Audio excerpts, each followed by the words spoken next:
Hello everyone. I hope आप सभी लोग अच्छे होंगे। आज की इस वीडियो में हम बात करेंगे हिस्ट्री का। हमारा चैप्टर नंबर 11 है। And welcome back our YouTube channel Ashish Tiwari updates. My name is Muskan and आज की इस वीडियो में हम बात करेंगे। हमारा चैप्टर नंबर 11 है मुगल कालीन अर्थव्यवस्था, व्यापार एवं वाणिज्य। ये हमारा यूनिट 6 का चैप्टर है। चैप्टर नंबर 10 तक हमने सारी वीडियोज़ कंप्लीट कर लिए हैं। जिसने वीडियोज़ नहीं देखी हैं वो जाकर वीडियोज़ देख लीजिएगा। और डेली अपडेट्स के लिए कॉलेज की आप हमारा व्हाट्सएप चैनल ज्वाइन कर सकते हैं, जिसकी लिंक मैं डिस्क्रिप्शन बॉक्स में दे दूँगी। व्हाट्सएप ग्रुप पे ज्वाइन होने से आपके नंबर वगैरह शेयर होते हैं, आपको डीएम्स आते हैं, लेकिन हमारा व्हाट्सएप चैनल उसे आप ज्वाइन कर सकते हैं, उसमें आपके नंबर शोज़ नहीं होते। ओके। और कोई भी क्वेरीज़ है उसके लिए आप हमारा इंस्टाग्राम पेज फॉलो कर सकते हैं, उस पर आपके सारे रिप्लाइज मिल जाएंगे। आपकी कोई भी क्वेरीज होंगी। चलिए आगे बढ़ते हैं हमारी वीडियो की तरफ। कोई भी चैनल पे फर्स्ट टाइम विजिट कर रहा है तो इस चैनल को सब्सक्राइब कर लीजिए, जिससे आपको आने वाली अपकमिंग वीडियोस की अपडेट है वो आपको टाइम टू टाइम मिल सके। हमारा ये चैप्टर नंबर 11 है मुगल कालीन अर्थव्यवस्था, व्यापार एवं वाणिज्य। ओके, तो इसका उद्देश्य क्या है? इस अध्याय का उद्देश्य है मुगल काल में व्यापारिक गतिविधियाँ, विदेशी कंपनियों के आगमन और भारतीय व्यापारियों के योगदान को सरल भाषा में हम इसको समझेंगे इस चैप्टर के अंदर। प्रस्तावना।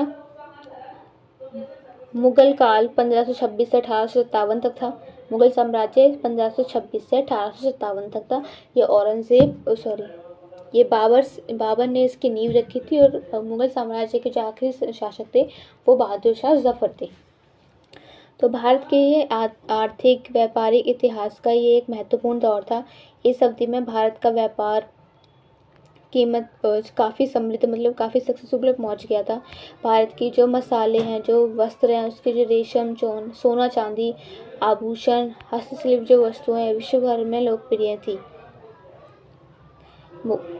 मुगल शासकों की जो उदार व्यापार नीति के कारण भारतीय व्यापारियों के साथ विदेशी व्यापारिक कंपनियों को भी यहाँ पर व्यापार करने का इनको अवसर मिल रहा था। यही कारण था कि 16वीं शताब्दी के अंत तक यूरोपीय व्यापारिक कंपनियों ने भारत में अपने व्यापार की शुरुआत भी कर दी थी। कौन सी सदी में की थी? 16वीं में की थी। यूरोपीय व्यापारियों ने भारत में अपने व्यापार की शुरुआत कर दी थी। विदेशी एवं भारतीय व्यापारी, ठीक है। तो मुगल काल में भारतीय व्यापारी व्यापार के विभिन्न रूपों में संलग्न थे। कई रूपों में अपने यहाँ आकर व्यापार किए थे, उसको देखते हैं। तो व्यापारियों के पूर्ण वर्ग जो इस प्रकार थे। बनिया वर्ग, तो ये प्रमुख व्यापारी थे जो अनाज, कपड़ा, मसाले और आभूषणों का व्यापार करते थे। सोहराब, बोहरा व्यापारी, ये विशेष रूप से गुजरात और पश्चिम भारत में सक्रिय थे, वहीं पर इनका व्यापार करते थे। मराठी व्यापारी, ये समुद्री व्यापार में माहिर थे। ये पश्चिमी तट पर व्यापार करते, जैसे मछली वगैरह का व्यापार करना है, तो ये सब, या फिर समुद्र पार ले जाना कोई चीज़, तो ये समुद्री चीज़ों का व्यापार करते थे, पश्चिमी तट के ऊपर व्यापार करते थे। तो भारतीय व्यापार का योगदान, इनका प्रमुख योगदान कपड़ा, मसाले, रेशम, कीमती पत्थर, हस्तशिल्प उत्पादों के निर्यात में होता था। विदेशी व्यापारिक कंपनियां, तो मुगल काल में कई यूरोपीय कंपनियों ने भारत में व्यापार के अवसर देखे थे और यहाँ व्यापारिक केंद्र भी स्थापित किए थे, जैसे पुर्तगाली। तो 1498 में वास्को द गामा के आगमन के साथ पुर्तगालियों ने भारत में व्यापार करना शुरू भी किया था। आपने नाम सुना भी होगा वास्को द गामा का नाम। उन्होंने गोया, दमन और दीव जैसे तटीय क्षेत्र पर उन्होंने अधिकार किया था, ठीक है। मसालों के व्यापार में पुर्तगालियों का उनका प्रमुख योगदान है। ओके। डच व्यापारियों ने 1602 में Dutch east India company VOC की स्थापना की थी। कब की थी? 1602 में। उन्होंने कोचीन, पुलिकट और मुसलीपट्टनम, नागापट्टनम व्यापारिक केंद्र भी बनाए थे। डच व्यापारी मसाले, वस्त्रों के व्यापार में ये प्रमुख भी थे। इंडिगो मतलब नील।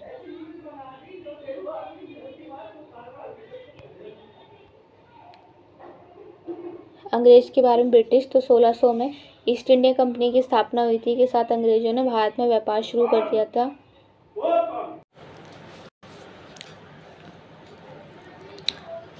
अंग्रेज ब्रिटिश 1600 में ईस्ट इंडिया कंपनी के स्थापना के साथ अंग्रेज़ों ने भारत में अपना व्यापार भी शुरू किया था।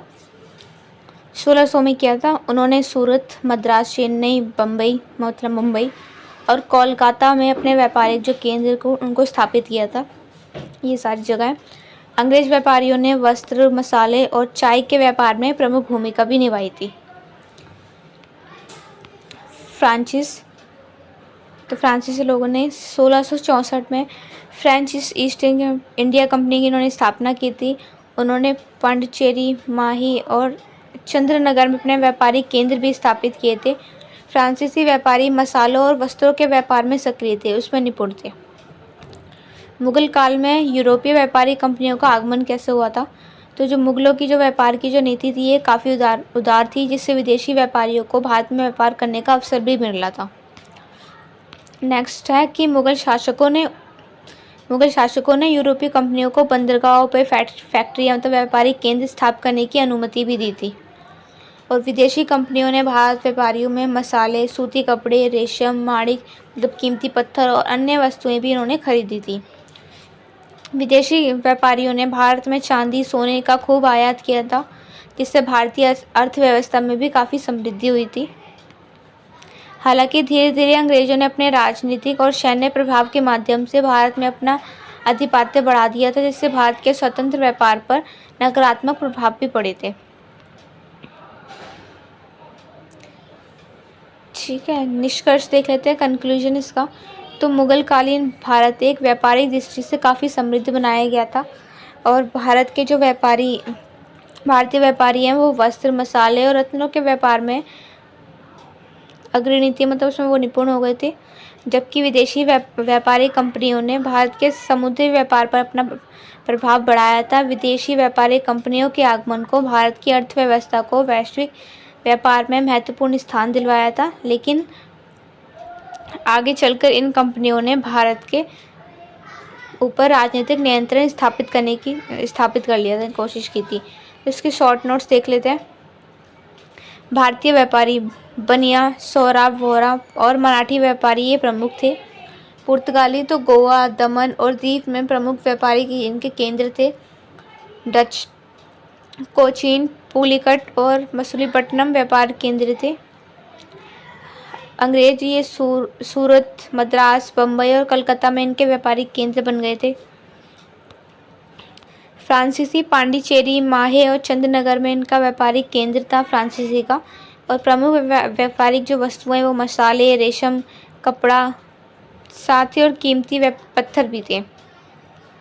चाय भी थी इसके अंदर। विदेश और प्रभाव क्या था कि विदेशी व्यापारियों के आगमन ने भारत के जो आर्थिक परिदृश्य को बदल भी दिया था, लेकिन अंग्रेजों की जो राजनीतिक हस्तक्षेप का जो मार्ग थे उससे उसमें काफ़ी नकारात्मक प्रभाव भी देखने को मिले थे।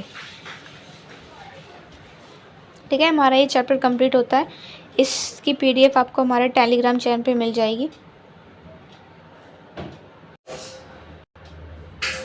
कोई भी डाउट या क्वेरीज है तो आप कमेंट बॉक्स में पूछ सकते हैं। Thank you for watching my video. मिलते हैं हम हमारी नेक्स्ट वीडियो में।